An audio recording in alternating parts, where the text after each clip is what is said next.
যদি তুমি জীবনে বরকত পেতে চাও, সম্মান পেতে চাও, হৃদয়ের প্রশান্তি পেতে চাও, জেনা ব্যভিচার যেটা প্রেম দিয়ে শুরু হয়, জেনা ব্যভিচার যেটা প্রেম দিয়ে শুরু হয়, নজরকে হেফাজত না করার কারণে, চক্ষুকে নিম্নগামী না করার কারণে, চোখ দিয়ে যেটা শুরু হয় এটা তোমার শান্তি নষ্ট করবে, এটা তোমার রিজিক নষ্ট করবে, এটা তোমার এই শিথিলতা, হৃদয়ের সুকুন, প্রশান্তি, নীরবতা, এটাকে বলে কি, স্থায়িত্বটা নষ্ট করবে, স্থিরতা নষ্ট করবে এটা।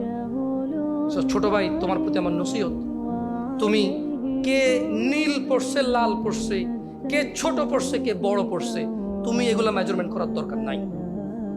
তুমি নিচে নজর রাখো, হাঁটো, তোমার এটা জানারও দরকার নাই আজকে তোমার সামনে দিয়ে কয়টা মেয়ে কি পড়ে গেছে তুমি দেখোই নাই। তুমি নিচে হাঁটো, যথাসম্ভব তুমি যতটুকু নিচে দেখে হাঁটা সম্ভব তুমি তোমার চোখকে হেফাজত করো। লজ্জাস্থান হেফাজত হবে, লজ্জাস্থান হেফাজত হলে তোমার হৃদয়ের প্রশান্তি নষ্ট হবে না ইনশাআল্লাহ। রিজিকের দরজা খুলবেই খুলবে।